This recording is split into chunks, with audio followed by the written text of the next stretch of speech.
السلام عليكم ورحمة الله وبركاته. الحمد لله والصلاة والسلام على رسول الله وبعد. يقول الله عز وجل: يرفع الله الذين آمنوا منكم والذين أوتوا العلم درجات.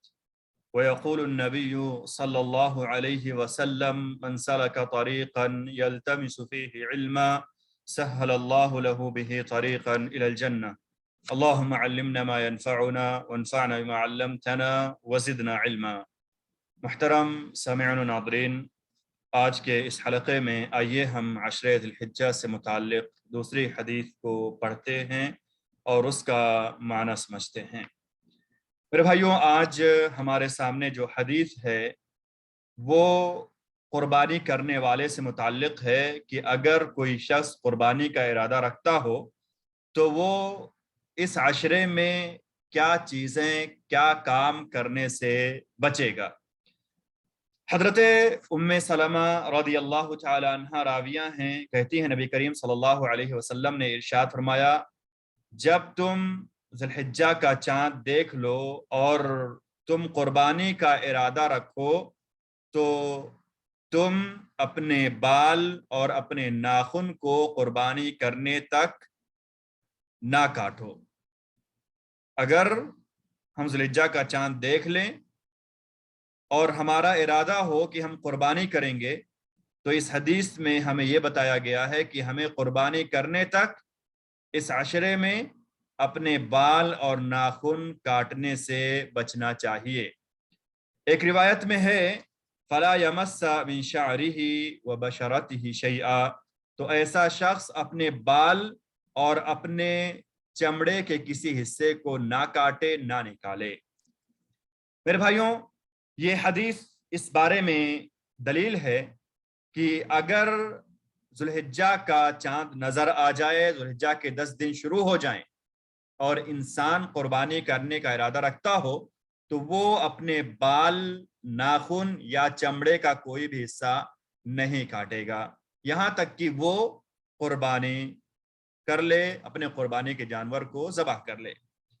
اگر کوئی انسان ایسا ہے جو یہ ارادہ کیا ہوا ہے کہ وہ کئی بکرے قربان کرے گا تو ایسا شخص جب اپنے پہلے بکرے کو ذبح کر لے گا اس کے لیے ناخن اور بال کاٹنا جائز ہو جائے گا، یعنی پہلے بکرے کے ذبح کرنے کے بعد اس کی یہ پابندی ختم ہو جائے گی۔ اور اہل علم کے اقوال میں سے جو ظاہری قول ہے، جو زیادہ راجح قول ہے، وہ یہ ہے کہ یہاں پر جو حکم دیا گیا ہے کہ انسان جو قربانی کرنے کا ارادہ رکھتا ہو وہ اپنے بال اور ناخن کو کاٹنے سے رک جائے، یہ امر جو ہے، یہ حکم جو ہے، یہ وجوب کے لیے، یعنی یہ جو حکم ہے واجبی طور پر دیا گیا ہے۔ اور جو یہ کہا گیا ہے کہ ایسا شخص اپنے بال، ناخن یا چمڑے کو نہ چھوئے، تو یہ نہی جو ہے یہ تحریم کے لیے ہے، یہ ممانعت جو ہے حرمت کے لیے ہے کہ ایسا کرنا حرام ہے، کیونکہ یہی اصل ہے۔ اگر کوئی شخص ارادہ کر کے جان بوجھ کر اپنے بال، ناخن یا چمڑے کا کوئی بھی حصہ کاٹ دیتا ہے تو اس کو توبہ اور استغفار کرنا ضروری ہوگا، اور اس پر کوئی فدیہ نہیں ہے، اس پر اجماع ہے۔ اور اس کا یہ عمل، یعنی قربانی کا ارادہ رکھنے والا جو عشرہ ذی الحجہ میں قربانی کرنے سے پہلے اپنے بال یا ناخن کاٹ دیا ہو تو اس عمل سے قربانی پر کوئی اثر نہیں ہوگا، ہاں اسے توبہ اور استغفار کرنا ہوگا۔ اور یہ جو نہی وارد ہے کہ جو قربانی کا ارادہ رکھتا ہو تو وہ اپنے بال، ناخن یا چمڑے کا کوئی حصہ نہ کاٹے، یہ جو قربانی کرنے والا ہے اس کے لیے خاص ہے، کیونکہ آپ صلی اللہ علیہ وسلم نے فرمایا وَأَرَادَ أَن يُضَحِّي، یعنی قربانی کا ارادہ رکھتا ہو، جو قربانی کرنے والا ہے اسی کے لیے یہ ممانعت ہے، اسی کے لیے یہ ممانعت خاص ہے۔ یہ کسی اور کے لیے، جیسے بیوی، انسان قربانی کر رہا ہے تو اس کی بیوی جو ہے بال یا ناخن کاٹ سکتی ہے، یا جو اس کے بچے ہیں وہ بال اور ناخن کاٹ سکتے ہیں، اگر ان کو بھی ثواب میں شریک کر رہا ہے تو ثواب میں شریک کرنے سے وہ اس نہی میں داخل نہیں ہوں گے، ان کے اوپر ان تمام چیزوں سے بچنا ضروری نہیں ہوگا۔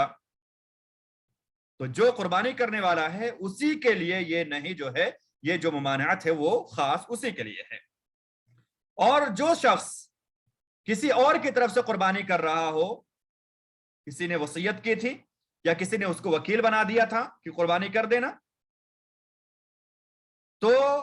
اس کے اوپر بال یا ناخن کا کاٹنا یا چمڑے کا کاٹنا حرام نہیں ہوگا، اس کو ممانعت داخل نہیں ہوگی، کیونکہ یہ جو قربانی ہے وہ اس کی نہیں ہے۔ یعنی جو قربانی والا ہے، جو قربانی کرنے والا ہے، اسی کو بال، ناخن اور چمڑا کاٹنے سے منع کیا گیا ہے۔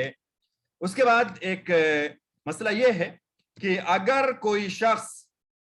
اپنے جو جائز کاٹنے کے بال ہیں، جن بالوں کا کاٹنا جائز ہے، اگر وہ شخص بال کاٹ لیتا ہے، کوئی شخص بال کاٹ لیتا ہے یا ناخن کاٹ لیتا ہے پہلے جو 10 دن ہے ان کے اندر، یعنی عشر ذی الحجہ داخل ہو گیا، ان میں کوئی شخص قربانی کا ارادہ نہیں کیا ہوا تھا، تو وہ کوئی اگر بال، ناخن وغیرہ کاٹ لیتا ہے، پھر اسے درمیان میں یہ خیال آتا ہے کہ میں قربانی کروں گا، تو جب سے وہ ارادہ کرے گا قربانی کا تب سے اس کے اوپر ممانعت ہوگی، پہلے جو کاٹا ہے اس پر اس کو کوئی جو ہے توبہ استغفار یعنی خاص طور پہ اس امر کے لیے نہیں کرنا ہوگا، اور ایسا شخص جو ہے اس ممانعت میں داخل نہیں ہوگی۔ یعنی اگر کوئی شخص قربانی کا ارادہ نہیں کیے ہوا ہے، پھر درمیان میں کرتا ہے، پہلے جو کاٹا اس پر اس کا کوئی جو ہے مواخذہ نہیں ہوگا، اس کو کوئی اس کا گناہ نہیں ہوگا۔ اس کے بعد ایک یہاں پر مسئلہ ہے کہ اگر کسی انسان کا ناخن ٹوٹ گیا یا کسی کے سر میں کوئی زخم آ گیا اور اس کو ضرورت پڑی بال کاٹنے کی یا ناخن کاٹنے کی، تو ان کے کاٹنے میں کوئی حرج نہیں ہے، کیونکہ جو قربانی کرنے والا ہے وہ محرم سے بڑھ کر نہیں ہے، اس کے لیے بھی اگر وہ بیمار ہے یا اس کے سر میں تکلیف ہے تو حلق کرنے کی اجازت اس کو دی گئی، اس کے لیے حلق کرنا جائز ہے، تو جو قربانی کرنے والا ہے اس کے لیے بدرجہ اولا ایسا کرنا جائز ہوگا وہ ضرورت کے وقت میں۔ لیکن یہاں پہ ہم یہ جان لیں کہ ہم نے جو مثال دی ہے کہ جو محرم ہے، احرام کی حالت میں، جو حج کرنے والا ہے یا عمرہ کرنے والا ہے، احرام کی حالت میں شخص ہے، ایسا شخص اگر کوئی بال یا ناخن کسی ضرورت کی وجہ سے کاٹتا ہے تو اس کو فدیہ دینا ہوگا، لیکن جو قربانی کرنے والا اس کو فدیہ نہیں دینا ہوگا۔ تو اگر ضرورت کے وقت کوئی کاٹتا ہے قربانی کرنے والا شخص ناخن یا بال وغیرہ، تو ایسے شخص کے اوپر کوئی فدیہ نہیں ہے، وہ کاٹ سکتا ہے، کیونکہ جو عمرہ کرنے والا ہے، حج کرنے والا احرام کی حالت میں ہوتا ہے، اس کو تو اجازت دی گئی ہے ضرورت کے وقت، تو اس کو کیوں نہیں ہوگی؟ یہ بات ہم نے بتا دی کہ جو محرم ہوتا ہے وہ اگر ضرورت کے وقت کوئی بال یا ناخن کاٹتا ہے تو اس کو فدیہ دینا ہوگا، اور قربانی کرنے والے کو کوئی فدیہ نہیں دینا ہوگا۔ اور یہاں پہ ایک مسئلہ ان خواتین کے لیے ہے جو قربانی کا ارادہ رکھتی ہیں لیکن وہ کسی کو وکیل اس لیے بناتی ہیں تاکہ وہ اپنا بال کاٹ سکیں یا جو ہے اپنے ناخن وغیرہ کاٹ سکیں، تو ایسا کرنا کسی خاتون کے لیے جائز نہیں ہے، کیونکہ جو یہ حکم بیان کیا گیا ہے کہ جب ذی الحجہ کا چاند نظر آئے تو قربانی کرنے والا اپنے بال یا ناخن کو یا چمڑے کو نہ کاٹے، تو وہ اسی شخص کے لیے ہے جو قربانی کرنے والا ہو، چاہے کسی کو وہ وکیل بنا دے یا نہ بنائے، وکیل کو یہ حکم داخل نہیں ہوگا، جو قربانی کرنے والا ہے اسی کو داخل ہوگا۔ تو یہ بات بھی واضح ہو گئی۔ اور ایک بات یہاں پہ یہ ہے کہ بال کے جو ہے کاٹنے یا جو ہے ناخن کے کاٹنے سے منع کیا گیا ہے۔ اگر کوئی شخص اپنا سر دھوتا ہے اور اس سے سر دھونے کی وجہ سے کوئی بال وغیرہ ٹوٹ جاتا ہے تو اس پر جو ہے کوئی حرج نہیں ہے، لہٰذا اگر کوئی آدمی یا کوئی عورت ان 10 دنوں میں قربانی کرنے کا ارادہ کیا ہوا ہے اور نہاتا ہے یا بال دھلتا ہے تو اس کے سر کے بال ٹوٹ جاتے ہیں تو اس میں کوئی حرج نہیں، کیونکہ انسان کو جان بوجھ کر کے کاٹنے سے منع کیا گیا ہے، نہ کہ جو ہے کوئی بال اگر ٹوٹ گیا ہو تو اس پر اس کا مواخذہ ہوگا، اس لیے کہ محرم جو شخص ہے اس کو بھی اپنے سر کو جو ہے دھونے کا اور نہانے کی اجازت دی گئی ہے۔ اور جو شخص قربانی کا ارادہ رکھتا ہو پھر وہ حج کا ارادہ کر لے. قربانی کا ارادہ رکھنے والا کوئی حج کے ارادے سے نکل جائے تو وہ احرام کے وقت اپنے بال یا ناخن وغیرہ نہیں کاٹے گا، کیونکہ یہ حاجت اور ضرورت کے وقت سنت ہے. حاجت اور ضرورت کے وقت سنت ہے کہ اگر کسی کو ضرورت ہے، وہ احرام باندھ رہا ہے، تو وہ جو ہے اپنے بال یا ناخن کو کاٹے گا. تو یہاں پر جب وہ قربانی کا ارادہ کیا ہوا ہے اور پھر وہ حج کے لیے نکلا، تو جب احرام باندھ رہا ہے تو اسے اپنے بال یا ناخن کو نہیں کاٹنا ہے، کیونکہ یہ ضرورت کے وقت ایک سنت تھی، تو یہاں پہ اسے ترک کر دیا جائے گا. لیکن اگر کوئی شخص حج تمتع کر رہا ہے تو وہ عمرے سے فراغت کے بعد اپنے بال کو چھوٹا کروائے گا، اپنے بال کی تقصیر کروا لے گا، قصر کروا لے گا، کیونکہ یہ عمرے کا حصہ ہے اور عمرے کے اعمال کا ادا کرنا واجب ہے. اسی طرح سے انسان اگر جمرہ عقبہ کو کنکری مار چکا ہے عید کے دن تو وہ حلق کروا لے گا، اگرچہ اس کی قربانی کو ابھی تک ذبح نہیں کیا گیا ہو. تو یہ باتیں جو ہم نے آج جانی ان کا خلاصہ یہ ہے کہ جو قربانی کا ارادہ کرنے والا ہے اس کو اس عشرے کے داخل ہو جانے کے بعد بال، ناخن اور چمڑے کے کاٹنے یا نکالنے سے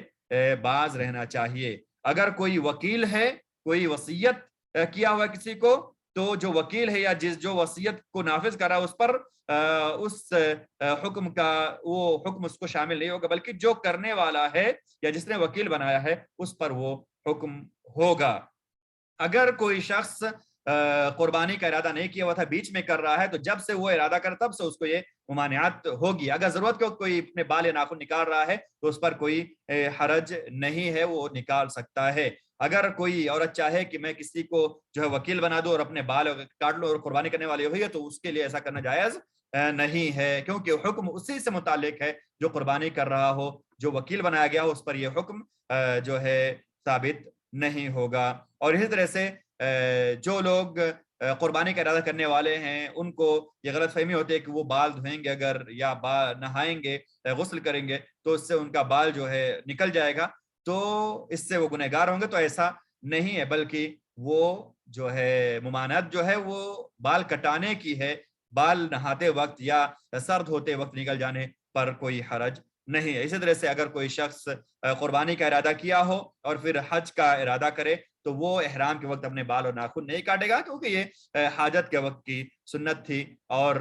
یہاں پر جو ہے ترک کے جانب کو راجح قرار دیا جائے گا اور انسان احرام کے وقت نہیں اپنے بال اور ناخن کو کاٹے گا. اگر انسان حج تمتع کر رہا ہے تو عمرے سے فراغت کے وقت اپنے بال کو کاٹ لے گا، کیونکہ یہ جو ہے عمرے کی جو ہے ایک سنت ہے، عمرے کا عمل ہے اور عمرے کے عمل کو، نسک کے عمل کو ادا کرنا واجب ہے. اس طرح سے انسان اگر عید کے دن جمرہ عقبہ کو کنکری مار لیا اور وہ حلق کر رہا ہے، حالانکہ